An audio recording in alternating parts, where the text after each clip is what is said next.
All right. Well, welcome everybody, and thank you all for being here today. My name is Marissa Richmond. I'm the only openly transgender member of the Democratic National Committee, and like to welcome you to the 2020 Transgender and Gender Nonconforming Delegate Caucus of the DNC. I'd first like to introduce you to the members of our group. From this screen, some of you may have seen this shot, so I'd just like to introduce each and every one of us quickly by name. Starting on the top row, on the left, we have Justin Neiman of North Carolina, Wendy Ellen May, also of North Carolina, Alec Momeni Dupree of New Hampshire, Gene Smith of Indiana, Emily Ann Ward of California, Nathan Broomer of Florida, Mara Glupka of Minnesota, Brenda Churchill of Vermont, Council Member Rosemary Ketchum of West Virginia, you're going to hear from her today, and Michelle Reicher of Oregon. In the middle row, we have, starting on the left, Deja Lynn Alvarez of Pennsylvania, Chanel Haley of Georgia, Veronica Pedro of Indiana, council member in Greencastle, Indiana, and she's the one who put together this wonderful collage. Thank you, Veronica, for all your hard work. Megan Stabler of Texas, who is a member of the Platform Committee. And we're going to be hearing from Megan at our meeting on Thursday talking about the platform. Shannon Cuttle of New Jersey, the very first elected official to become a transgender delegate. Shannon's a member of the South Orange Maplewood School Board there. Jay Moyer of Kansas, that's me next. Marissa Richmond here in Tennessee. Alfred Twu of California. Alfred is our very first ever AAPI transgender delegate. Congratulations, Alfred. And we hope to have more AAPI delegates in future years, just as we hope to have more from every community. And finally, the last one on the middle row, Melissa Schoen Mallory of California. And then on the bottom row, starting again on the left, Jason Boxer of California. Council member Lisa Middleton from Palm Springs. You'll be hearing from her again today. Brianna Westbrook of Arizona. Charlotte Clymer of the District of Columbia. David Senseman of Minnesota. Leslie Phillips of Massachusetts. Narissa Jimenez Petrumras of North Carolina. Monica Nemeth, another elected official you'll hear from the District of Columbia Advisory Neighborhood Commission. Josie Caballero of California, and our longest serving member of this caucus, Melissa Scholars of New York. This is her 5th consecutive convention. In addition, we didn't get their photos. We got them in late, but we like to acknowledge Nick Harris of Florida, Mason Armstrong of Idaho, Colin Platt of North Carolina, and as you saw last night in this convention, Danica Rome from the Virginia House of Delegates. We represent 20 states in the District of Columbia, 26 of our 33, and by the way, that 33 is an all-time record of transgender and gender nonconforming delegates. 26 are first-timers. 6 are elected officials, the first 6 ever. And we have 7 people of color, 3 Black, 3 Latina, and 1 AAPI. So at this point, I'd like to we get started, run right into the program. So we're going to start by having Varid Meltzer, Alderman from Appleton, Wisconsin, one of our elected officials in what was supposed to be our host state of Wisconsin. So Varid Meltzer, Alderman Meltzer, are you here with us? I see your picture on my screen. We can get you on mute. Yep, here I am. Go ahead, please. Thank you. All right. Well, thank you very much. Greetings to the delegates, public officials, and candidates joining us today, as well as everyone watching the live stream on Facebook. Welcome to the 2020 DNC Transgender and GNC Caucus. While many of you are not actually in Wisconsin, I virtually welcome you to Wisconsin, where the DNC would have convened in Milwaukee. My thanks to Marissa Richmond for giving me the exciting opportunity to be here with you all today. This is an honor for me and for the Appleton community that I represent. Wisconsin is the first state to have created a Sexual Orientation Non-Discrimination Act in 1986 and to have the first out lesbian senator in Tammy Baldwin. We have also, despite Republican leadership on the state level, gotten gender protections into the non-discrimination ordinances in cities, as in Madison and Milwaukee, and even in my home city of Appleton. Recently, the first executive order Governor Tony Evers signed was to protect gender identity and expression. Our motto in Wisconsin is forward. So I think it's very fitting that our state is the first to host a virtual form of the Democratic National Convention. Most people aren't aware when they're making history, but now we live in a time when we are acutely aware of our impact on the future. Joining us today, we have state legislators, Representative Lisa Bunker from New Hampshire, Representative Jerry Cannon from New Hampshire, Representative Brianna Titone from Colorado, Delegate Danica Rome from Virginia. State legislative candidates joining us are Milana Reyna Barrett, Florida State Senate, Stephanie Byers, Kansas State House, and Sarah Mcbride, Delaware State Senate. We're also joined by City Council members, Vice Chair Andrea Jenkins from Minneapolis, Minnesota, Lisa Middleton from Palm Springs, California, Veronica Pedro from Greenscale, Indiana, Rosemary Ketchum from Wheeling, West Virginia. Other local elected officials joining us today are Shannon Cuttle from South Orange Maplewood and New Jersey School Board, Monica Nemeth, District of Columbia Neighborhood Advisory Commission, and Judge-elect Jill Rose Quinn from Illinois, Cook County Circuit Court. The first transgender and GNC caucus at the DNC was in 2004. I'd like to take this time to express gratitude to the first 7 delegates whose work to bring transgender issues forward in the DNC and beyond we are now benefiting from and building on. Monica Helms, Vanessa Edwards Foster, Barbara Sipperstein, Kathy Padilla, Melissa Sklarz, Christina Ocasio, and Mara Kiesling. It's encouraging and inspiring to reflect on all the work they have done and all of you have done to fight for trans rights. There's a history in America of transgender activists starting movements and keeping them going. Trans activists have played vital roles, visible and invisible, not just in the queer rights movement, but in the fight for racial equity and environmental rights as well. Progress cannot move forward without us, and we cannot move forward without organizing and collaborating across the full spectrum of social justice work. We're facing an absolutely crucial moment as a country and as a community. Barely had the trans community acquired a political voice and recognition when the Republican Party and President Trump launched an attack on our access to medical care, our ability to participate in society, and our fundamental right to exist. While the 2016 election was consequential, this one is even more so. It's very important also to remember that the most vulnerable and marginalized in the trans and gender nonconforming communities are Black people and people of color. The harm inflicted by the Trump administration is not the same for everyone, so we need to focus on those who are hurting the most. Lives are at stake, and the future of America hangs in the balance.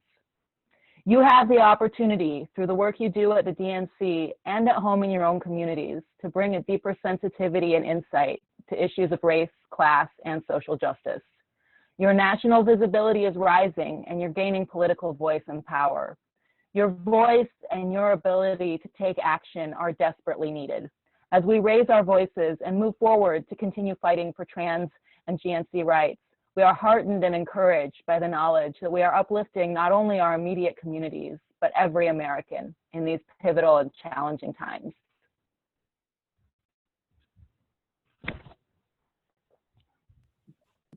Thank you, Alderman, and we wish we were in Wisconsin with you, but maybe 2024. So at this point, we're going to start by looking at some of our elected officials in the state legislatures. We have 4, as was mentioned, and 3 of them are with us today. I should note Danica Rome sent her regrets. Virginia's legislature is actually in session during the day, so she cannot be with us. But we're going to start with Lisa Bunker. She's a state rep in New Hampshire in the New Hampshire House of Representatives, serving her first term and actually is up for re-election this year. So Representative Bunker, we're so glad to have you with us today. Thank you very much. I'm very grateful to be here. I'm honored to be asked to speak today. Hello, lovely humans. I have been thinking a lot lately about privilege, and because I write fiction for a living, I have been considering privilege through the lens of narrative. It seems to me that one way to define privilege is you get to narrate yourself the way you want, and no one challenges that. So far, so good, but there's a flip side. When you have privilege and you narrate other people, that has force. Enough, sometimes, to drown out their own narratives of themselves. Trouble starts when people with privilege and power narrate other people or groups of people in ways that diminish their humanity. With our current president and administration, we have reached a horrifying peak of this kind of abuse of privilege. We have been through 4 long years of lies, insults, dog whistles, divisiveness, fear-mongering, and bigotry, both coded and blatant. So how do we stand in principled opposition to toxic privilege when it seeks to narrate us as less than human? Obviously, we need to keep telling our own stories out loud and proud. We cannot ever let toxic privilege's narrative of us be the only one the world is hearing. We can also fight back by living our authentic lives courageously, by showing the world that whatever the hate mongers spew, we are beautiful, complex, powerful humans, as worthy as everyone else on the planet to tell our own stories and have the world embrace those stories. And one more step feels important to me. We can keep our own narratives of our nation positive. Not simplistic happy talk positive, but the hard work of finding ways to say, in a way that folks can actually hear, America has always been great, and we all can and should be part of that. Some people have disappeared too far into the propaganda ever to hear a different story, but there are many more we can still reach if we just keep trying. So I look forward to working with everyone here to make sure a better, more loving narrative comes out on top in November, one that truly includes us all. Thank you, Representative Bunker. Next, from the same state of New Hampshire, it's one of the great things about New Hampshire. They got 400 state reps, so we can get a lot of seats there. And so we have 2, and our other one is Representative Jerry Cannon. Representative Cannon's also a school board member, so she actually holds 2 elected positions. So Representative Cannon, are you here with us? Yeah, I sure am. Oh, great, great. Floor is yours. Okay. I don't have any prepared remarks, but the thing about New Hampshire, especially with the 400 reps, oh, by the way, we only get paid $200 for our 2 years of service, is that we have to get reelected every 2 years. And my school board position is every 2 years on the odd years. So I've been running for office for the past 4 years. And I plan to run for many more. It's interesting being here in New Hampshire, especially during a presidential year. We get a chance to meet just about every contender for the one spot. And it's an experience to be able to shake your hands with a presidential person, or talk with someone like Joe Biden, only 3 inches from your face, to meet Pete Buttigieg and share stories as we can relate about the LGBT community. It's also a tribute to be able to represent my community and actually the entire state of New Hampshire in the legislature, but to work with our local community, especially during these tough times with the COVID virus, to get kids back to school, or as it was put to me during our last meeting, is to get the football players back on the field, which we had to vote no. It's a matter of life and death these days. And we treat those situations with respect for the people who really want to get back to work that really want to get back to school, who really want to get back to the things they love to do. And the same thing is true for the transgender community. We've been wanting to get to the point where we all are accepted for who we are and what we do in our communities.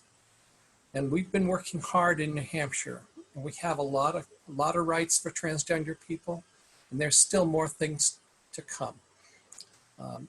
But New Hampshire's business in the legislature is not just transgender community, it's all the community. And that's one of the reasons why both Lisa and I, we stand up to represent everyone. And we have to, in a way, we're showing that the transgender community is just other members of the community. We aren't different than anyone else. We are just who we are. Thank you. Thank you very much for that. Next, we're going to go across country to the Rocky Mountains. From the great state of Colorado, we have Representative Brianna Titone. Well, thank you so much for having me here and for being here with this great group of people. It's so encouraging to see representation in a community that's been really disparaged and really taken advantage of especially by this administration. My name is Brianna Titone. I represent the people of House District 27. That's a suburb of Denver. It's about 85,000 people to the northwest, just before you get to the mountains. And I was elected in 2018. And you know, most people look at Colorado as a blue state, but it's not really that blue. And the district that I'm in was actually drawn to be a red district after the 2010 census. And it was a very strong Republican district up until 2018. 2016, we did see Hillary Clinton win the district, but there really wasn't a Democratic candidate that was strong enough and did the work to actually win this district over. But after that election, I flipped the district from a 14% win by the Republican to a 0.8% win, 439 votes out of about 50,000 votes that were cast in my election. We have a very great election system here in Colorado. We have mail-in ballots. Everyone's talking about mail-in ballots. We've been doing it for many years now, since 2014. We have drop boxes. We have all mail-in. You get your ballot mailed to you no matter what, whether you want it or not. You get your ballot. And this is why 75% of my district voted in the 2018 election, and we're expecting 80% turnout in House District 27 this year, which will break over 50,000 votes. So I have a very difficult job ahead of me to win my election, my re-election, to keep the seat blue until they redistrict it next time around, and then who knows what's going to happen after that. But this is the time we need to make sure we're keeping this district blue and making sure we have the representation that we need so desperately right now to really send a message to the Republicans that attacks on the trans community are not accepted. They won't be tolerated, and we will do everything that we can to increase representation and make sure that we're passing laws like the ban of the gay and trans panic defense, which I sponsored this year and passed to be the 11th state in the country to pass such a bill. These are the kinds of things that we can do in other states. And Colorado's example is really good because we only had one Republican vote against the bill in the entire 100 members of the General Assembly. So, you know, if you want to run this bill in the state near you, make sure you're referring to Colorado in in this nearly unanimous vote to pass the ban on this ridiculous defense. It's great to be in a small caucus of 4, but I believe that after this year we're going to have a caucus of 8, perhaps. We're really crossing our fingers to bring the numbers in and making sure that we are growing in numbers and we are not shrinking in numbers. So it's so vitally important that we get everyone informed, that we do a really good job when we get elected, and people recognize the fact that we bring a lot to the table. And that is one of the most important things that I've been trying to do here in Colorado, is to set the bar really high and show that we are valuable members of the community, we are valuable members of the legislature, and we need more people like us to join the ranks of legislatures across the country, because this is the most important thing we can do right now to make the change that we've seen the backstepping of for quite some time now. I just want to also thank all of you for your support over the years. I do run my election every 2 years, and it's tough. It's just as soon as you're done, you feel like you've got to run again. But I'm ready for the task. We are hitting the ground running. And just because we can't knock 50,000 doors like we did in 2018, we're going to do everything else that we can to reach the voters and make sure that they know who the right choice is for this reelection campaign. And we're also going to be touting all of the good people that we need to elect, like Joe Biden and John Hickenlooper for Senate, and all of the other down ballot D candidates that we need to get elected here in Colorado. So thanks very much for your attention today. I really appreciate being here, and make sure you get those ballots in and don't let anyone get in your way. And we'll go to Stephanie Byers, running for State House of Representatives in Kansas. Stephanie? Hello. Yes, great, good. Glad to have you with us. I'm glad to be here. It's a thrill for me to be able to be a part of this. This is my first time to run for office since my senior year of high school, when I ran for choir librarian. And so it's been an engaging experience. It's been very interesting. We had our primary here a couple of weeks ago, and I ran unopposed, and next morning I woke up and there were headlines about me everywhere. And I just hope that I can do what I need to do to make people proud, not just part of the trans community, but also for House District 86 here in Kansas and the folks that I work with here.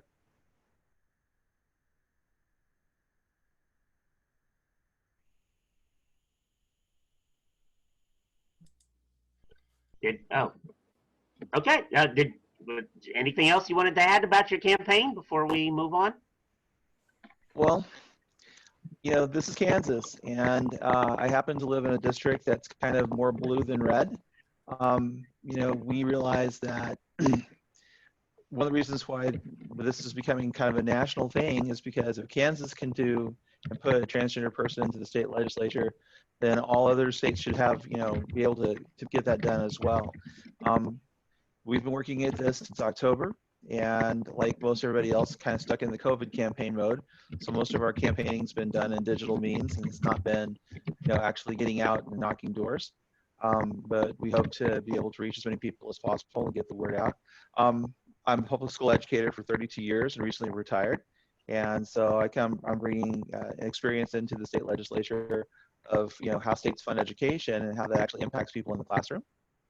I'm also a parent. I have 2 grown sons.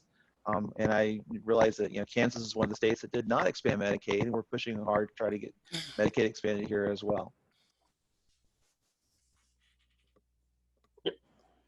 All right. Well, thank you very much. That's my father's home state. I've been communicating with you privately, and I take a great deal of interest in what happens in Kansas. So again, thank you for stepping up and running there. Next up, we have from our first state, the home state of our presumptive nominee, from Delaware, we have Sarah Mcbride. Of course, Sarah made history at the last Democratic National Convention just 4 years ago when she was the first openly trans person to speak at one of the evening sessions. So Sarah, running for state senator, are you here with us? I am. Great. Thank Floor you. is all yours. Thank you so much, Marissa. And it is wonderful to be with everyone. I'm sorry that we all can't be together. I hope you all are healthy and safe through everything that's going on. Congratulations to you all on becoming delegates and making history by having more transgender and gender nonconforming delegates to this convention than any previous convention. It's really wonderful to see. And as Laverne Cox likes to say, trans is beautiful, and looking at this group, I know that is so true. As Marissa mentioned, I'm joining you all from the greatest state in the history of the Union, the home state of our presumptive nominee, Vice President Joe Biden. I want to just briefly start by talking a little bit about Joe Biden, because I am so excited to have him speak on Thursday night, to accept the nomination, and to have the opportunity to vote for him in November. As a Delawarean, we're a small state, so we all know one another. You see everyone at the grocery store or at a pizza shop, and Joe Biden is no different. I've known Joe Biden my whole life, and in Joe Biden, we have a nominee who, with every platform and position of power he's been given over the last 2 decades, he has chosen to support and amplify and embrace transgender rights, not just LGBTQ equality, but transgender rights. He was the first nationwide official to publicly and passionately embrace our cause. He did that as vice president. Then after his term as vice president, during his time with the Biden Foundation, he made LGBTQ equality a central pillar of that organization. And throughout his campaign, he has joined with our other incredible Democratic presidential candidates to support and embrace and champion our rights. And so I'm so excited. We have never had a nominee who, when given the opportunity, has chosen time and time again to support us, to embrace us, to speak up for us. And I'm excited to join with you all in voting for him come November. As Marissa mentioned, I'm running for state senate. I'm actually running for state senate in not only the district that I grew up in, but the district that Vice President Biden grew up in. This is an incredible community that I have seen at our best. I've seen it at our best during my work fighting for transgender rights here in Delaware in 2013. I've seen it at its best after this community embraced me when I came out. But I also know that a lot in this community, that many in our community still feel left behind, and they still wonder whether they'll be able to make it at all. And one of the things I've always said is that the fight for trans rights and the fight for LGBTQ equality isn't about some abstract moral principle. It's about making sure that everyone has a good paying job, healthcare that meets their needs, a safe and quality education, and communities where they're treated with dignity. And that's why I'm running for state senate here in Delaware, to make sure that we more fully live up to our values as a state of neighbors, and to make sure that Delaware families are able to access good paying jobs with real benefits, affordable healthcare, good, strong public schools, and safe communities where they're treated with dignity. I've been running for the last year. And before COVID, I was out knocking on doors. Now we're texting and calling voters across the district. And one thing that I have seen throughout this campaign is that this is a community that is judging me as a candidate, not on my identity. As excited as they are to expand diversity in our legislature, they are judging me based on my skills, based on my merits, based on my ideas, and based on my commitment to this community. And I know that's been true in elections across the country. And I believe that this election at the federal level, we have an opportunity to similarly demonstrate who we are. As Vice President says, the soul of the nation is on the ballot, and we're in a battle over it. And so this election, we can choose unity over division. We can choose love and hope over fear. And I believe that in doing so, we will ensure that the story of this election is not about Donald Trump, that it's all about all of us organizing and mobilizing, volunteering and voting in order to renew our community's sense of optimism and hope and belief in the possibilities for progress before us. I believe that it can be the story of us as a trans community expanding our seat at the table, claiming our rightful part in our political discourse and discussions and in our governments.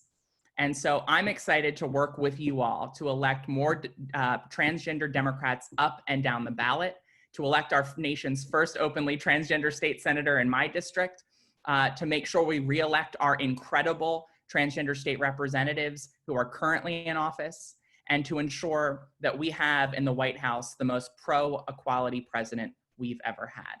So thank you all so much for the work you're doing. Thanks for joining this session and inviting me to be with you all. And thank you so much for the work that you're doing to elect Joe Biden as the next president. Thank you, Sarah, and good luck. And if you haven't put your website in the chat room, a lot of other candidates are doing so. So if people want to donate or volunteer, virtual phone banking is happening. Please let us know how to help. Absolutely. With this point, we're going to shift now to local government, and we're going to start looking at some city council members, and we have a few with us. And we're going to start with one in particular who is, I think, really special to a lot of us. This year, Minneapolis became ground zero for the Black Lives Matter movement. I think we were all shocked and horrified by the image of the murder of George Floyd. But at the same time, many of us were inspired by the eloquence and the passion of the city council vice chair, our very own Andrea Jenkins. So Andrea, welcome. The floor is yours. Wow. And before you start, I just have to say thank you for all that you're doing there in Minneapolis. And thank you for representing us, and especially for those of us who are Black trans women. We see so much violence against our community, and to have a leader like you is so inspirational. And I just want to say how much I love you in person. Thank you. The floor is yours. Marissa, my heart is full right now to see this gathering of transgender, gender nonconforming, gender expanding individuals on a call that is related to such a momentous time in US history. 2020, we have all of these trans-identified folks in elective office, seeking elective office, being delegates to the national party.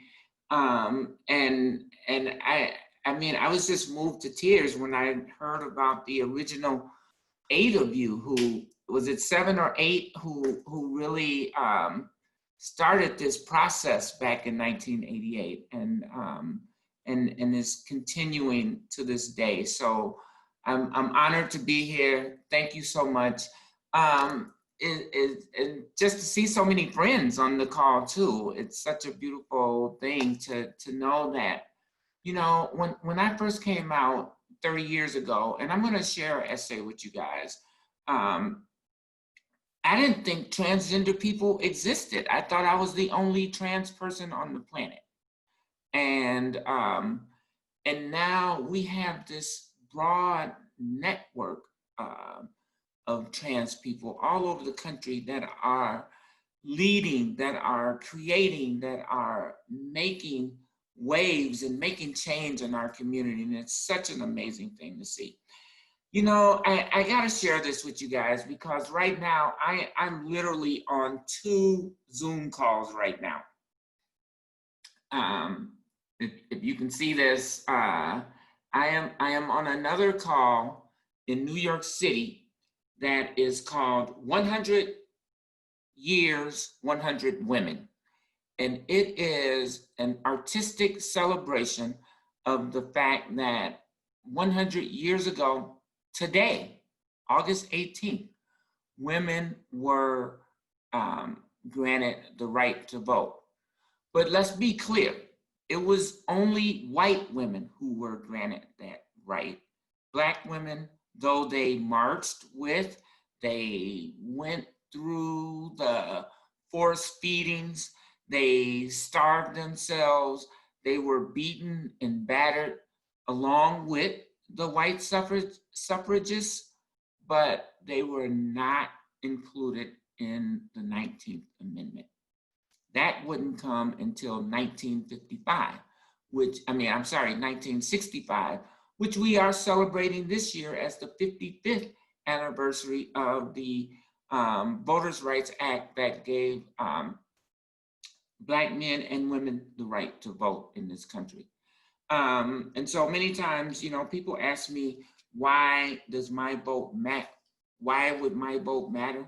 And I simply respond, if your vote didn't matter, they would not be working so hard to keep you from voting. So I was honored to be one of those 100 women to recognize the 100-year anniversary of women's rights to vote, the 19th Amendment. And I wrote an essay. And so I'm going to share that essay with you guys here, if it's okay. It's only 3 minutes long. It's not that long. So it's called This Woman's Work.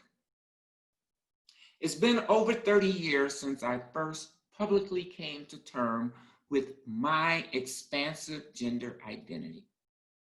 It was the early 1990s, and I was a bit naive. I thought that the acronym GLBT actually included transgender people. I quickly learned, however, that gay men thought of trans women as drag queens and didn't take us seriously. And lesbian women, some, not all, thought of trans women as imposters, not real women. I learned that my struggle was not just with the heteronormative, cisgender, straight world, but I had to battle within the community that I thought was my own.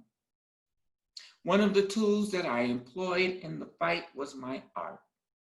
It brought me in community with groups like Mama Mosaic, the Black Women's Performance Company, events like She Rock.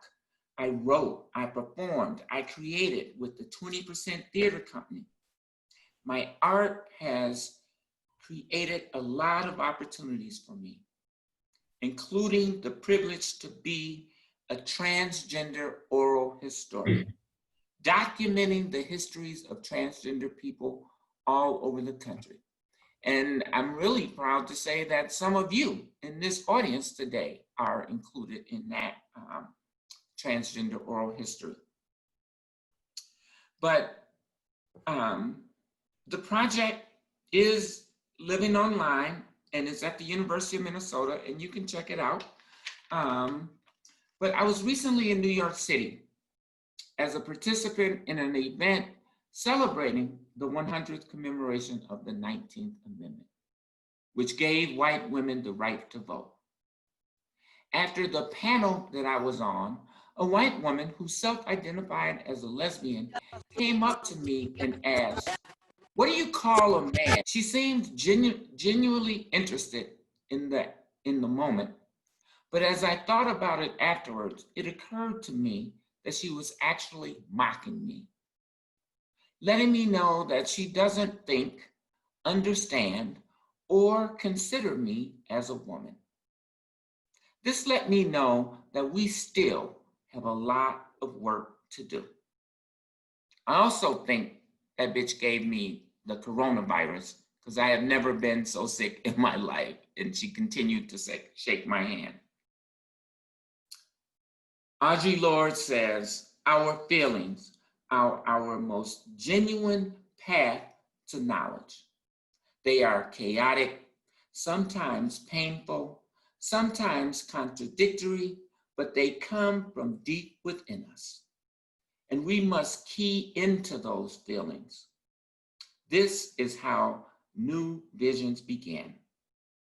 So at this point, I want to mention that my current day job is that of Minneapolis City Council member. I am the vice president of the Minneapolis City Council, and I represent the area where George Floyd was murdered by a Minneapolis police officer. We did all the things. The community said, fire the cops. We did that the very next day. They said, charge them, all of the officers, with a crime. And they were all charged with murder within 3 days. We changed the prosecution so that a Black attorney general will prosecute the case, but yet and still our city burned.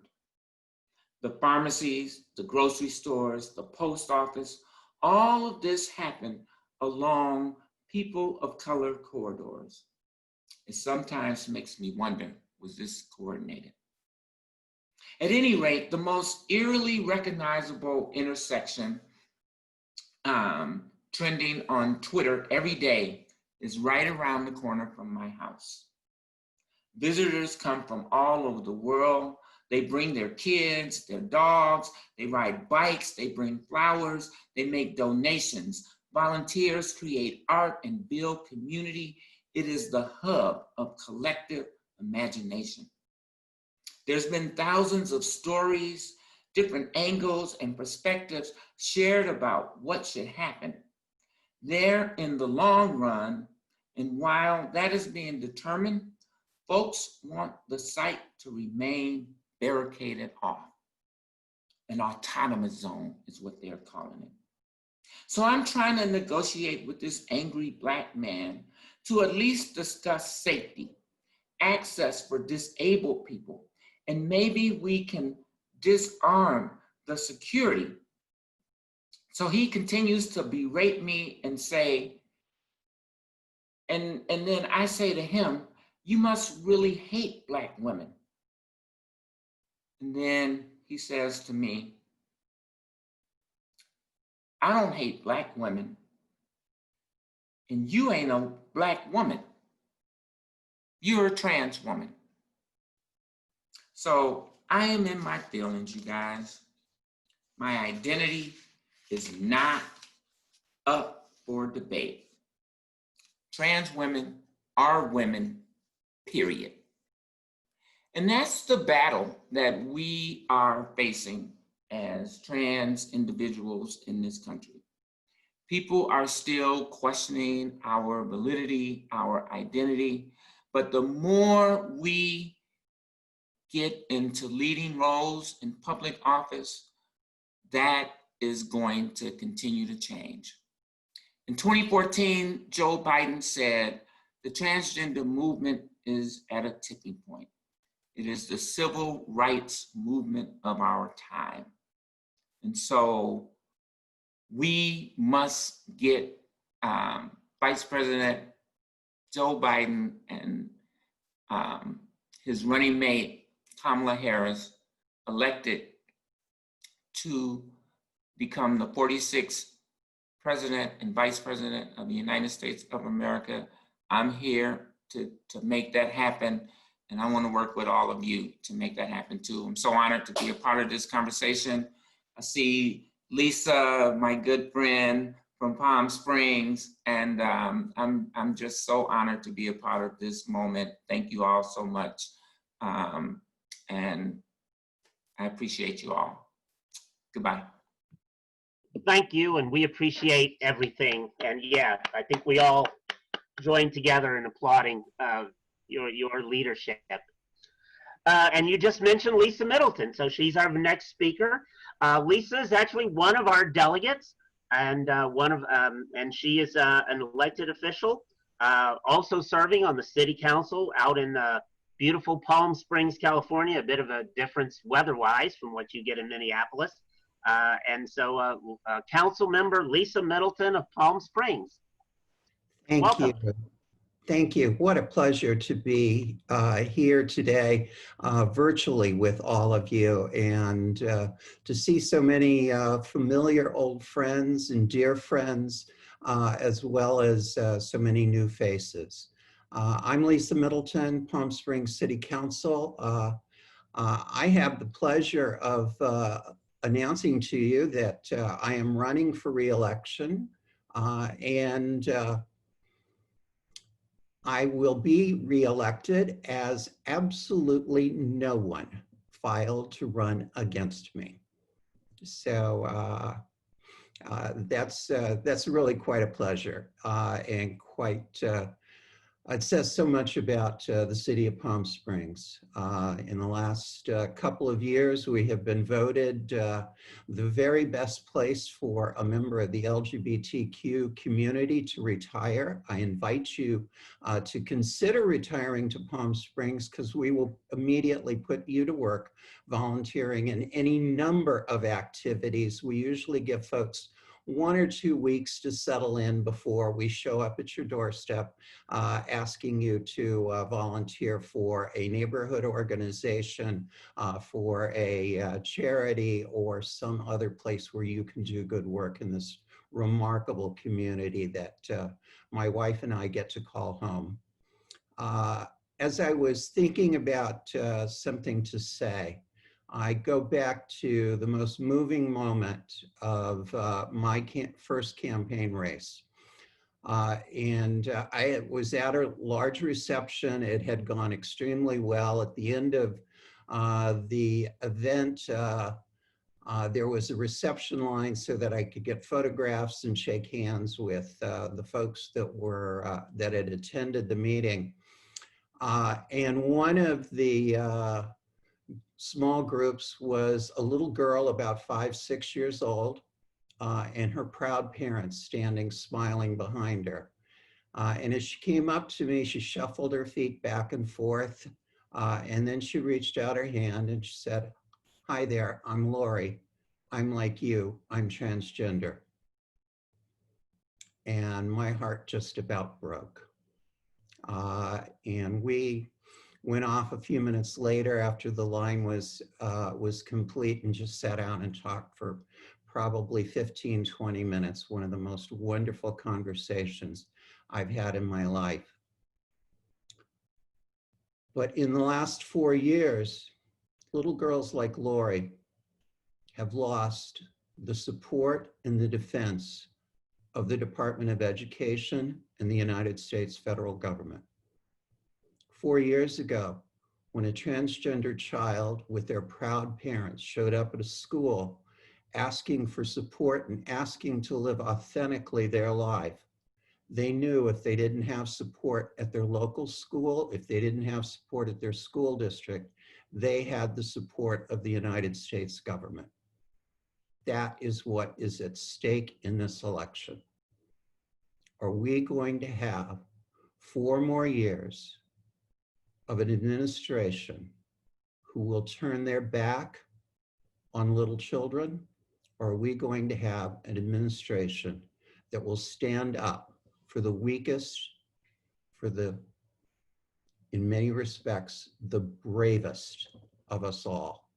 So I am truly looking forward to spending the energy I was going to spend on my own race working for the election of Vice President Joe Biden, who will have our back.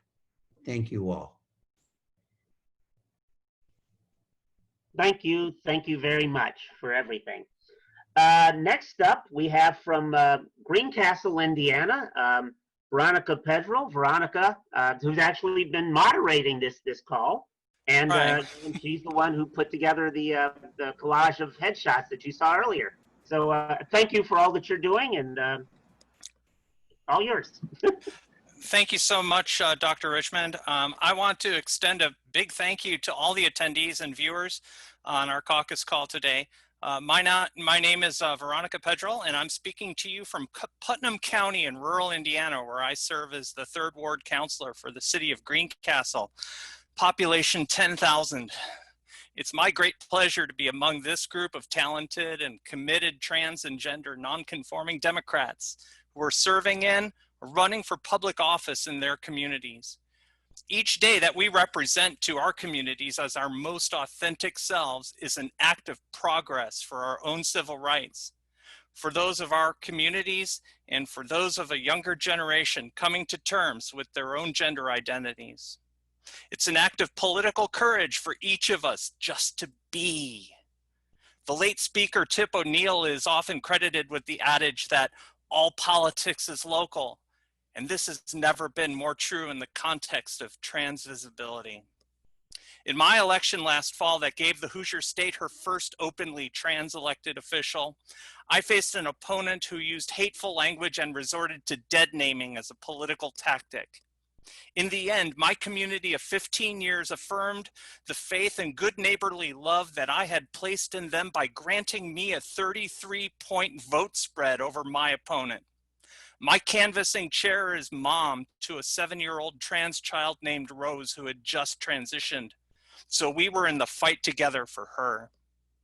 I want to thank Dr. Marissa Richmond for her leadership and to thank the members of this delegation who offered amendments to the party platform, especially Megan Stabler, who sat on the platform committee and helped to ensure that all 19 of our recommendations to the main body of the document were accepted into the platform. The needle has moved. We stand today at a pivotal moment, not just for Democrats, but for all Americans. This fall, by electing Joe Biden for president on November 3rd, we can elect a true leader who has affirmed that transgender rights are the civil rights issue of our time and vowed to advance the Equality Act to lock in our civil rights across this nation. By nominating Kamala Harris for vice president, we uplift a civil rights warrior who went to bat for us as Attorney General of California, defeating the panic defense in the wake of Gwen Araujo's brutal murder. Let's vow together today and begin the hard work to bring it home for Joe and Kamala and send them to the White House. Thank you, Veronica. Appreciate that. And being in rural Indiana, I know how tough that can be. We had scheduled Rosemary Ketchum of Wheeling, West Virginia, but Rosemary had to drop off early. I'm just giving her a second to make sure she didn't get back on. Did we get Rosemary back? I'm seeing. Not seeing her in No? Okay. Well, we're sorry, but Rosemary, many of you have seen her on many of the talk shows. She just got elected a few weeks ago in Wheeling, West Virginia. She's a delegate as well, and we're thrilled to have her. And I know she was excited and sorry that she had to leave early. But you know, again, we congratulate Rosemary for her achievements. Well, we've got some more delegates who are also elected officials in other local government offices, and we hope we wanted to let them share their stories because, after all, there's so many ways you can get involved in local government. So next up, we have a school board member from New Jersey, Shannon Cuttle of the South Orange Maplewood, New Jersey School Board. If you watched earlier the LGBTQ caucus, Shannon and I presented together the Jane Fee Award, and if you missed that, that's the award that the trans delegates pick every 4 years for a significant figure within the Democratic Party who fights for trans inclusion. And this year, the delegates chose the previous mother of transgender Democrats, Bab Sipperstein of New Jersey. But anyway, Shannon was the first elected official to make it in as a delegate earlier this year, and of course now we've got 6 of us, or 6 elected. I'm not elected. So Shannon, you're still with us. The floor is yours. Thank you, Dr. Richmond. I am absolutely thrilled to be in this space. It seems to me, if I can say, very sacred right now. The energy and just seeing everybody, even though we're all virtual and we can't be together in person, that we are still mighty and that we are still fierce. And I am so very proud of every one of us in this space, and for those of us that have yet to join this space. So I just wanted to say that. So for me, as being a school board member, and I was really excited to hear from others that have served on school board or they're educators, and that there's other LGBTQ educators out there, trans and non-binary educators, and those serving the community. It's so important. Visibility matters, representation matters so much.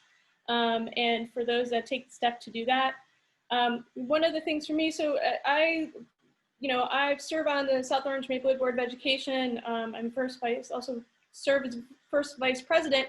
And, I'm in northern New Jersey, which is a progressive area. And we are a small but mighty activist South Orange Maplewood community. And our community, though, is also not without some challenges facing many other communities in regards to unfortunate, hate speech and sometimes some anti-LGBT,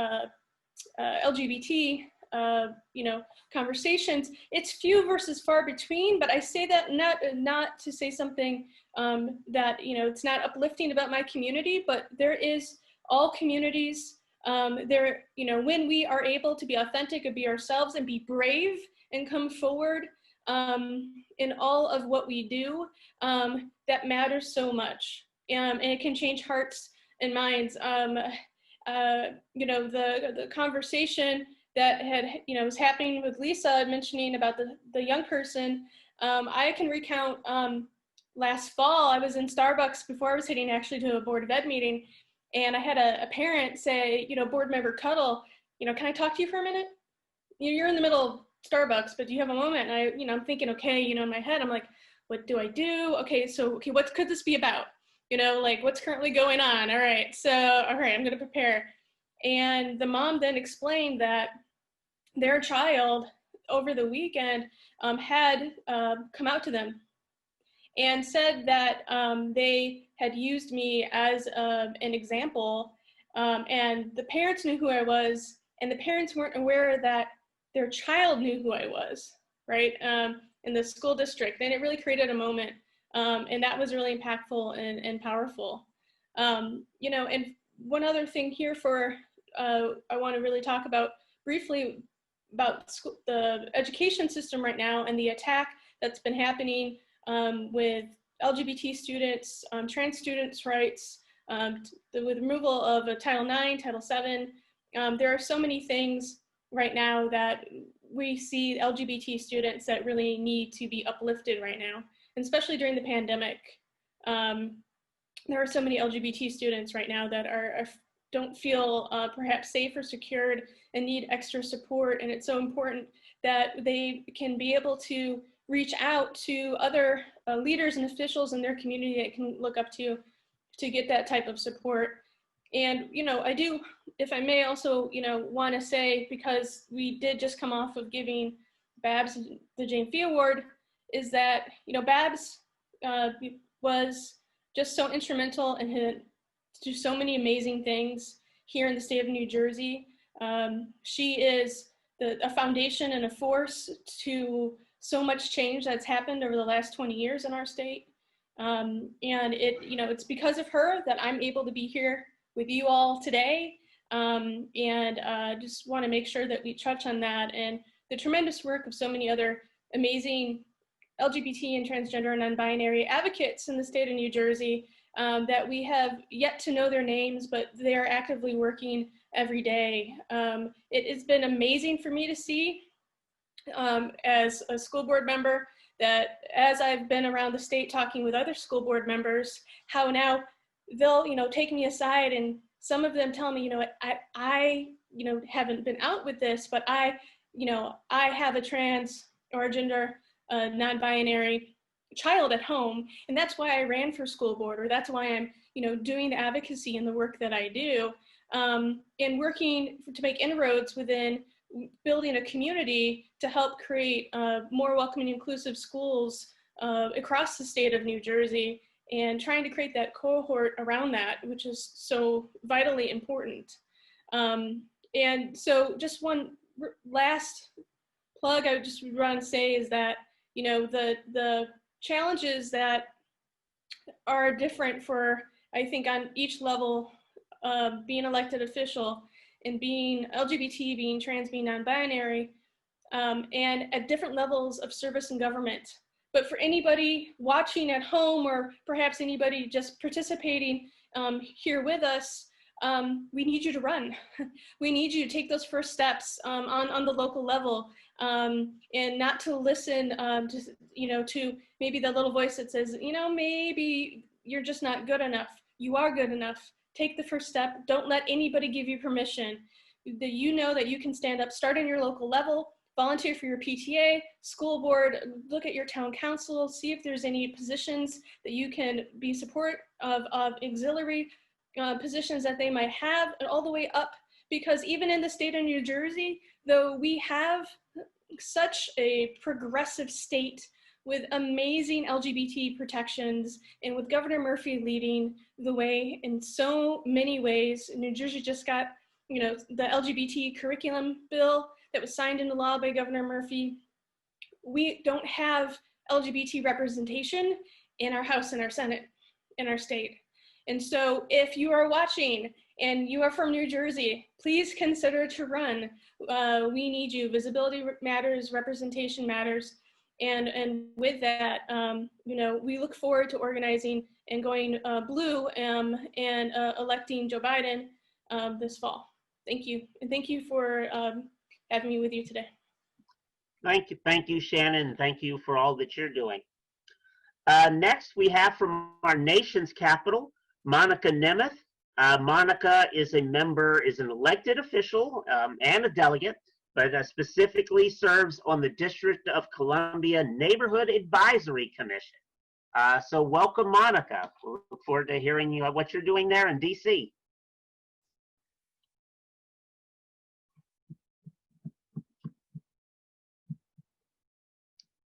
Monica, are you with us?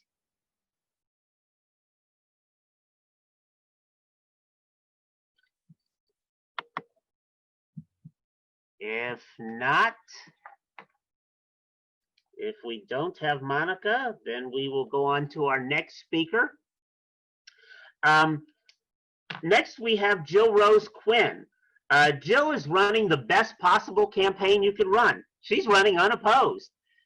She already won her primary earlier this year with 66% of the vote, and is now running unopposed for Cook County, Illinois Circuit Court Judge. And so when, not if, when she wins in November, she will be only our 4th transgender judge and only the 2nd ever to be elected, joining Victoria Kolakowski of California.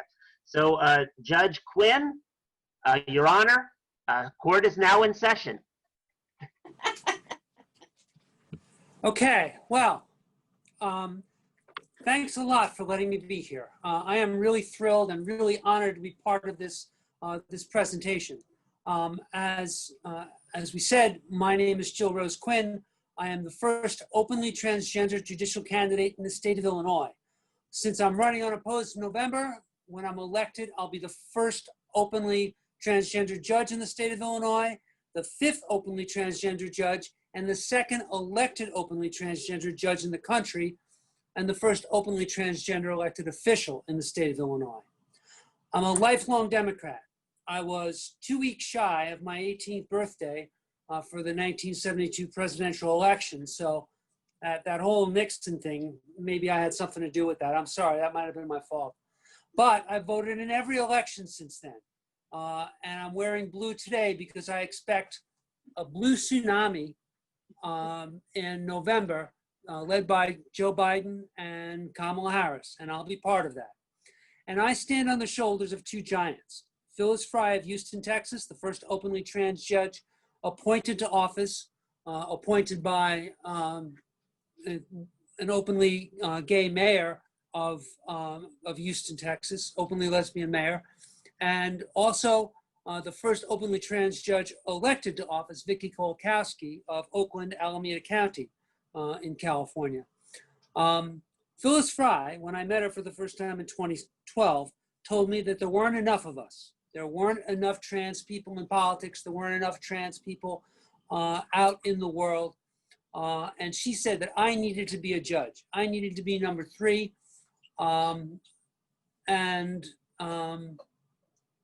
She said we had to be visible. We had to let people know who we are. And that's the first point of my talk here. We have to be visible. We have to be out there. We have to represent. We have to get into office wherever we can. School board, state rep, county officials, park district commissioners, everywhere you possibly can get office. Village trustees, wherever we can, for two reasons. Because the down ballot officials get into the public eye and get into position for higher office, like Secretary of State, Attorney General, State Treasurer, County Board President, Governor. And because we have to be visible in general, because visibility brings us access to power, acceptance, and ultimately freedom to be who we are. I want to point out another reason for us to be visible. Since the present president took office, if you go over to the National Center for Transgender Equality website, you'll see an article called the Discrimination Agenda, or the Discrimination Administration. Since 1917, January 2017, over 60 actions. This administration has taken over 60 actions that were against LGBTQ people. We have to stop that. We have to be in a position to stop that. We have to be in a position to reverse that. I'm here today because the Cook County Democratic Party, consisting of 50 Chicago wards and 30 county townships, had faith in me and supported me. I was fortunate when I ran. I was fortunate to win a majority in every single township and every single county. The Cook County Democratic Party and the National Party are the party of inclusion. The Democratic Party not only wants everybody from every marginalized group to have a seat at the table, the Democratic Party wants to give us a say in what's on the menu. The Cook County Democratic Party is known to be a party of firsts. In 1992, the Cook County Democratic Party supported Carol Mosley Braun to be the first African-American woman to be a United States Senator. In 1994, the Cook County Democratic Party supported the first openly gay judge in the state of Illinois, and possibly one of the first openly gay judges in the country. The Cook County Democratic Party also supported a young man named Barack Obama to be the first African-American president. So I stand in good company. By the way, Barack Obama is also the coolest president that, at least in my lifetime. The Cook County Democratic Party supported me because it believes in diversity, because it wanted to tell the members of every marginalized group in Cook County that that party, just like the National Party, has a place for outsiders as well as insiders. I was asked today to speak in general about two topics, my campaign and what I plan to do in the future. The second topic is a little bit easier than the first. I plan to be a judge who listens to everyone. I plan to honor justice and hold it close to my heart. I plan to give people who are participating in the legal system my very best every day, my ear, my heart, my mind. When I campaigned, I had the mission of meeting as many of the 50 Chicago Wards Committee people and 30 County Townships Committee people as possible. When I met them, I met many of their constituents that participated in their deliberative process. As I met them, I learned more about my city, my county, and more about the people who I was representing. As I traveled through the county campaigning, I learned more about the people of Cook County. I didn't encounter prejudice. I didn't encounter someone say, "Hey, what are you doing here, freak?" No one called me a pervert, at least not to my face. But I considered that I was going to let every person do the right thing, which was to offer me some respect, to treat me like a regular human being, to have an open mind. And I gave them the freedom to like me or not like me. Most of them did, as evidenced by the fact that I got elected. When I was, one of the things that struck me when I was meeting people was not only did I get to meet a lot of the trans community in Chicago and the supporting LGBTQ community, I got to meet a lot of trans parents, parents of trans kids, grandparents of trans kids. And they all asked me, they all said, "What's going to happen to my kid? Is my kid going to get accepted? is my kid going to find a job? Is my kid going to find happiness?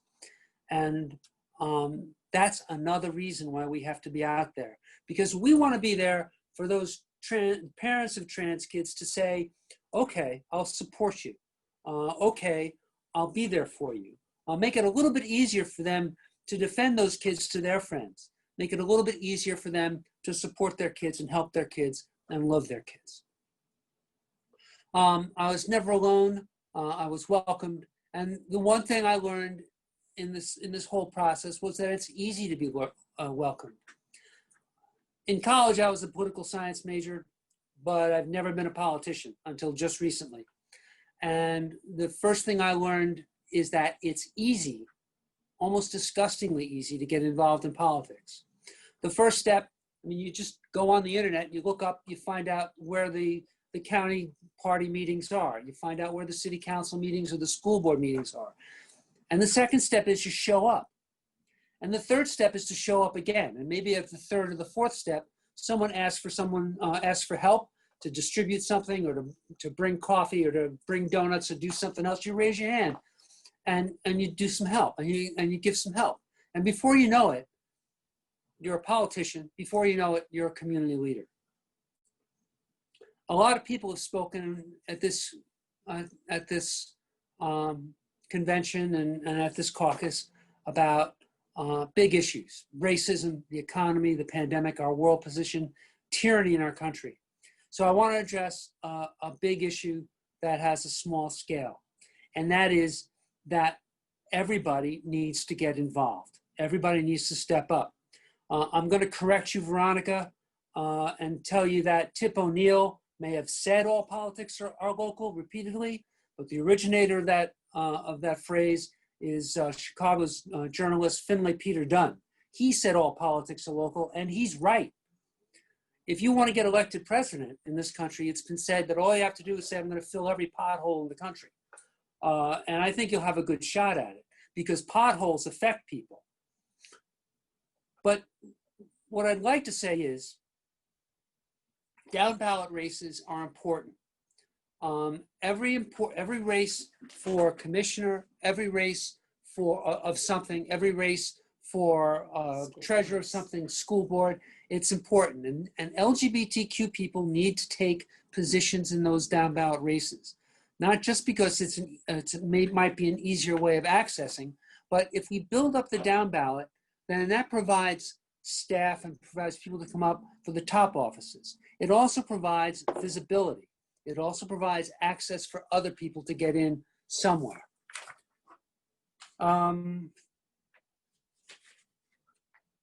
Sorry. A lot of people, I don't know what it's like in all the communities all over the country, but in Chicago, the citizens get supplied with a ballot of maybe 13, 14, maybe as many as 25 judges. And a lot of people don't know anything about the judges, and it takes research to find out about judges. But look how important those positions are.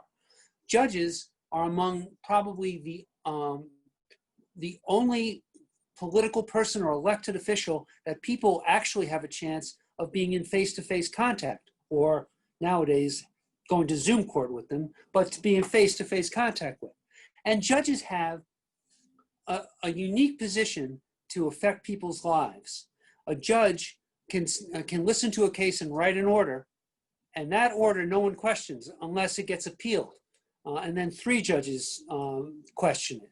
But for the most part, that judge tangibly affects you more than any legislator, more than any administrative office. And that's the same thing with a lot of these down ballot races. These points are key points for power.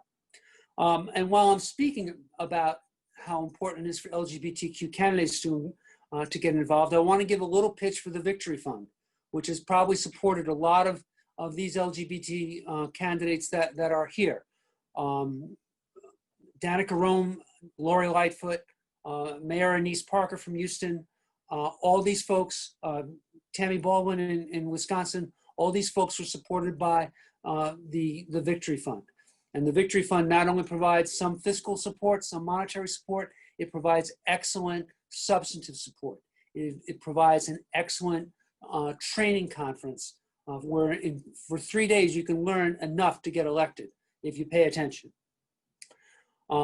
Training is the finest you can imagine at the Victory Fund for everyone. And what the other thing is, we need more sources of funding. If you're a candidate, if you're elected right now, if you know other people in the LGBTQ community, please try to get people to support our LGBTQ candidates. We need more sources of funding so that there can be more people knocking on doors, more people buying ad space, more people doing more for LGBTQ candidates. So I want to, I don't know if I can get close enough. Michelle Obama and I have one thing in common. We both make statements with our necklaces. So I don't know if you can see what this says, but my necklace says, never give up. And that's what I want to tell everybody here. We can never give up the fight for equality, for justice, for peace, for an equitable economy. We're going to win this battle. We're going to throw that monster out. But we can never sleep. We can never rest. In 2 years, we're going to elect a new Congress. And under the greatest president, the coolest president that we ever had, he was disappointed when he got a Republican Congress and a Republican Senate during his office. In 2 years, in 4 years, we got to make sure that we support Joe and Kamala by electing Democratic representatives, Democratic senators. We have to keep our government blue. We can never allow a Republican Senate majority to thwart freedom and social justice. We must keep voting. And if you don't like who's running, then do it yourself. Thank you very much.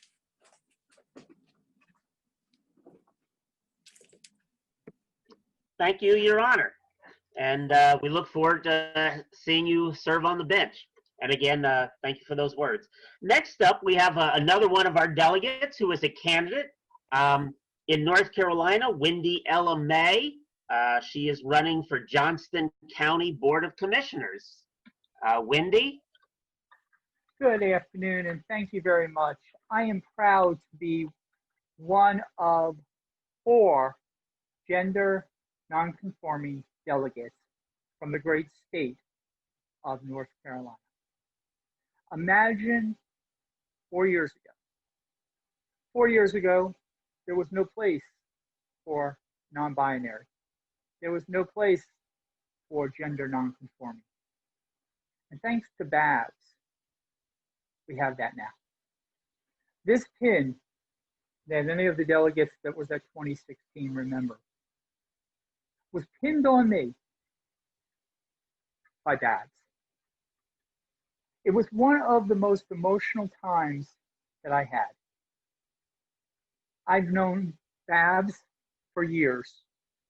And when I decided to transition to present as a female, I was in the middle of my first mayoral race in the borough of Bradley Beach, New Jersey, a small little community along the Jersey Shore. And the day I filed, Babs came down there to witness with me the filing. And unfortunately, my name on the ballot was my dead name. And Babs said, we cannot have that.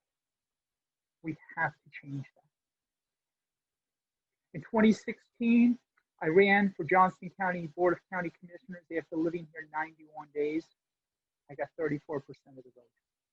The first ever LGBTQ candidate in the history of my county. In 2018, I ran for Congress. I didn't win my primary, but people know who I am. And now here we are in 2020, where I'm running because the poorest of the poor deserve the best of all. We all talked about having a young trans person or young trans person's parents come to us. In 2016, I was at a rally. This young man came over to me and he said, I think you're my hero. What? He goes, you're my hero. I was, why? I was born a girl. I'm a trans man. I cried for 3.5 days. I cried. Veronica, I see you shaking your head. You know, it's these kind of things. It's these kind of things that, as a 59-year-old, in one more day, I could never have imagined that I would be able to be on a call at the Democratic National Convention with so many awesome people. In 2018 and in 2016, I knew that I had friends in the trans community because they came to North Carolina to knock on doors for me. That's something that's unbelievable and moving. I'm running for the Johnson County Board of County Commissioners because, first of all, no one looks like me. There's not a single woman on that council. On that Board of County Commissioners, there's 7 people. There's 7 white men. We haven't had candidates run for almost 20 years where we filled the whole spot. And this time around, we do, and we're going to win. And in 2024, when we have our meeting, I will be an elected official, not a candidate. So please pray for me. Please pray for our country. But most of all, as I call him Uncle Joe, because I've known Joe Biden for years, he knows the saying. I know Joe and he knows me. And that applies to everybody. I want him as my next president. I don't want to have to ever say to a veteran, I can't give benefits for you. I never want to say to a trans soldier, you have to leave. I'm a veteran of the United States Army. I proudly serve this country. It's about time it serves me. Thank you. Thank you, Wendy, and good luck. And I think you did post your campaign information on the chat room. So if you're able to help out Wendy, please do so. We need to get more elected officials, especially at the local level. Next up, we have Ian Dent. Ian is running in Randolph County, Indiana, for a position I didn't even know was elected in some places, county coroner. And I think when you hear Ian's story, I think it'll make perfect sense. So Ian, welcome. Are you there with us, Ian?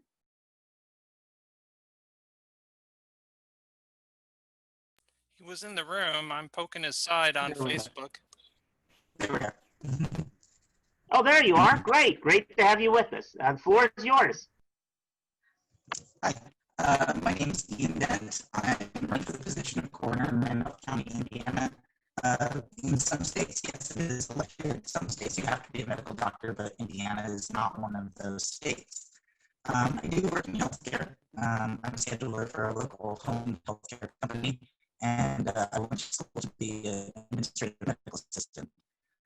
Randolph County, Indiana is predominantly a rural agricultural area. Has many long-standing foundries and factories that have been shutting their doors and going elsewhere or shutting down completely. It's a very blue-collar, working-class area with a lot of poverty, addiction, without a long history of acceptance or diversity.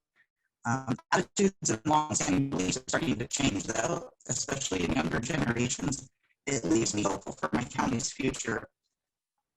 I seek to ensure that, that the tide of diversity and acceptance that's starting to come to my small, rural, traditionally conservative area will continue to take hold.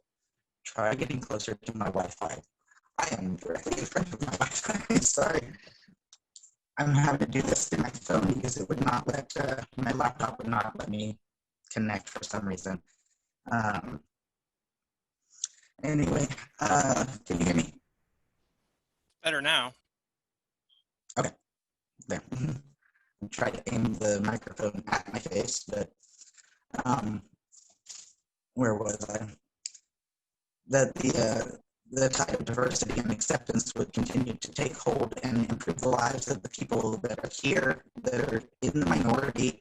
They may be living closeted and afraid because of threats of job security or violence against them. And I don't want to see any more LGBTQ plus people ostracized in this community. While my position calls for post-mortem interaction, I'm hoping that by winning this election, I can have a small part in ensuring that everyone is treated with dignity and respect, no matter who they were or what they died from. Transgender individuals are routinely misgendered and dead-named by coroners and pathologists. If elected, I would be the first transgender coroner in the entire United States, and I hope that this momentous event would spur others in my position to see that we are all human. We all deserve respect, dignity, and compassion, no matter how we lived, no matter how we died. We are all deserving of being treated as human. And I will, if allowed, I will leave my campaign information on the chat notes. It's Ian Dent for Randolph County Coroner with the Act Blue if anybody would like to contribute, and I greatly appreciate it. Thank you for allowing me to speak today. Thank you, and yeah, look forward to seeing your information in the chat room, and good luck. And never knew anybody, like I said, till yesterday, I didn't know anybody even ran for that position. So again, thank you for stepping up. I didn't either. That's very new for me. And we actually have one final candidate before we call it a day. Again, another one of our delegates from California, Melissa Schuin-Mallory, is running for school board. And Melissa, the floor is yours. Thank you very much. And first, I just want to say thank you to all of you for being so welcoming of me. I mentioned earlier in the chat that I just came out as a non-binary femme this past year. And it has been a really great and affirming journey to be accepted so welcomingly into this caucus of transgender and gender nonconforming delegates. And I just want to say thank you so much. I grew up as someone who always fought for justice and equity. I grew up in Texas and in a very religious family, and it was just a long journey for me. I'm sure some of you can relate to coming out as queer and then coming out as non-binary. Very confusing, not a lot of affirming people around. So fast forward, here I am in California and in the San Francisco Bay Area. I'm in the East Bay, and you know, it's considered to be one of the most accepting places for LGBTQ people to live. However, you know, I have I call her my fairy goddaughter. She's a transgender young girl who is soon to be a teenager, and she has had issues in school here in the Bay Area, and I go to church with her and her mom, and when she first came out to her mom reached out to me as one of the only queer people she knew. How can she support her daughter, you know, who just came out to her as transgender? And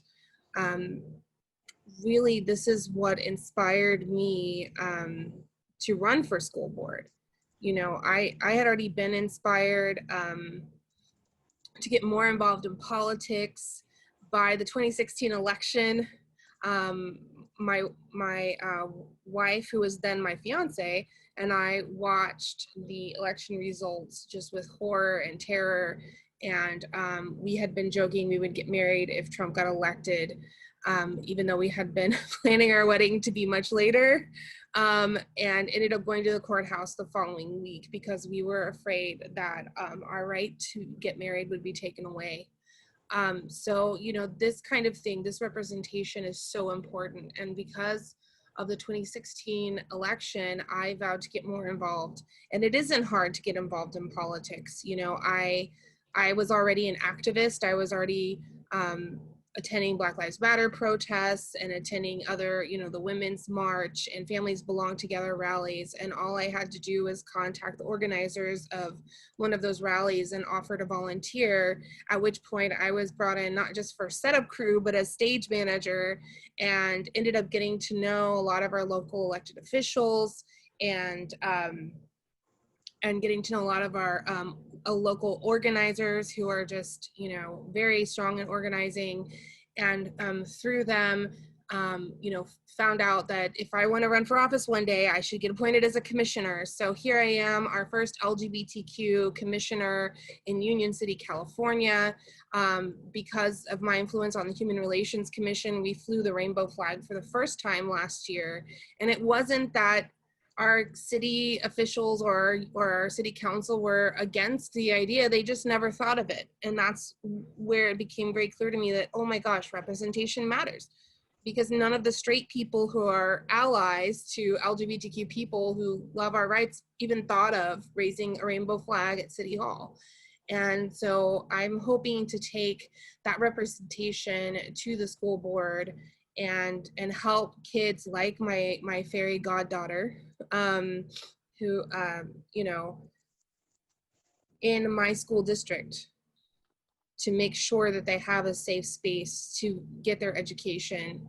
Not only is she transgender, but she's on an IEP because she's high functioning autistic. And it just really impacted me to see how much they struggle to get her accepted, to let her use the restroom, that affirms her gender identity. They wanted her to use like a separate staff restroom at first, it's just things like that. They didn't want her to stay with the girls in the dorms at science camp. They wanted her mom to come so she could stay with her mom instead of with the other kids.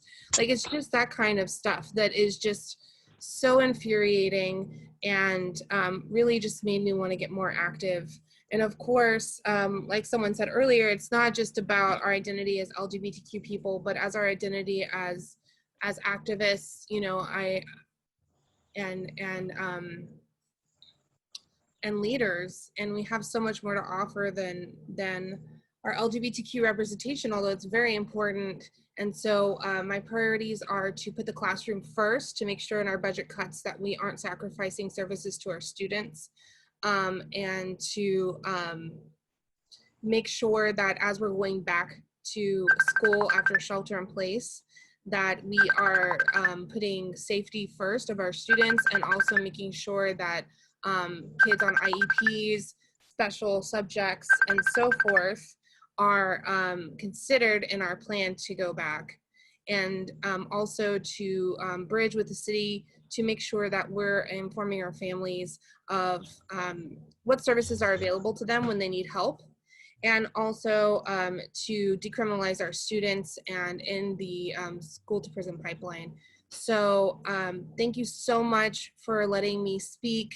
I wasn't planning to speak today, but here I am, and I'm running for school board, and I just thank you so much for your support. Yes, cops off campus, exactly. So please, Alfred has dropped a link to donate to my campaign. I am sacrificing a lot of call time, as I'm sure other candidates are, to be a delegate this week. So I would appreciate if you have any funds that you can donate, would be very much appreciated. Thank you. Thank you, and good luck out there. And it turns out one of our elected officials who had dropped off came back on. So she's also a delegate, again, from Washington, D.C., the Neighborhood Advisory Commission, Monica Nemeth. So Monica, you're back with us, I understand? I am. Sorry, I didn't, I don't know how, I just kind of dropped off and just, it's been a crazy day. That's all. It's just floor is yours. So hi, everyone. It's great to see everyone. Wish we could all be together in Milwaukee, but hey, you know, it's still a great day. And as Marissa had in her Facebook post this morning, today was the day that Tennessee 100 years ago ratified the 19th Amendment, and I've got my shirt in honor of that today as well. So And I particularly like because I think it speaks to more than just the 19th Amendment, even though we're still working on other aspects of that in this country, certainly right now with the current administration. We're going to have to make some changes there, which is why we're all together. So for those of you who don't know me, and I do know quite a number of people here today, it's Monica Nemeth, and I am an elected official in Washington, D.C. I'm an advisory neighborhood commissioner, which is basically the smallest or the most local office in D.C. I have about 2,000 constituents, and we really deal with things very much at a neighborhood level and zoning, liquor licenses, quality of life sort of issues. And I'm the chair of my commission. I really love what I'm doing, and I'm up for re-election, and for once I have no opposition, so that's a relief. Beyond that, I just do a lot of work here in DC on a number of LGBTQ issues, advocating for the community, butt heads with the rest of the city government and with the mayor at times, and times we work quite cooperatively. I think we were able to have a fairly decent budget this year that funds programs that really will be able to help our neediest members of our community. You know, COVID hit everything hard, and I wanted to make sure that this year, as we entered into the budget cycle, that they did not forget the LGBTQ community, because we certainly have a number of people in DC who are on the margins, and they need that. I mean, 40% of youth homelessness are LGBTQ, for example. There's just an unconscionably high unemployment rate for trans women of color. And so to make sure that none of those programs are left out, and that we get some funding, even though all the budgets have been cut, fought hard for that. And I think we have a pretty solid budget going forward. And I think we have a lot of people going to be taken care of in DC, despite all the difficulties this year. So that I'm very proud of and very happy that we've been able to pull off. And of course, now ready to march into the general election campaign, and let's flip the White House, let's flip some state houses, and let's bring the blue wave. Make it a blue tsunami. It's going to take a lot of hard work. Can't take anything for granted. And let's just make it happen. Let's just roll up our sleeves and let's just do it. That's essentially it. I'm open to any questions. Thank you, Monica. Thank you. We're just about out of time, so I just wanted to make a couple of quick announcements. First, Monica and Andrea Jenkins both mentioned today is the 100th anniversary of the 19th Amendment. That vote took place right here where I'm sitting. Well, not at this moment, but not at this spot, but right here in Nashville, Tennessee, 100 years ago today. And so here in Tennessee, we're ringing the bell for equality. And we hope that all of you are taking some time, despite the many barriers many people have faced, especially Blacks in the South have faced, fighting for the right to vote, and we continue to see voter suppression methods that are everything from Russian interference to shutting down post offices and removing post boxes.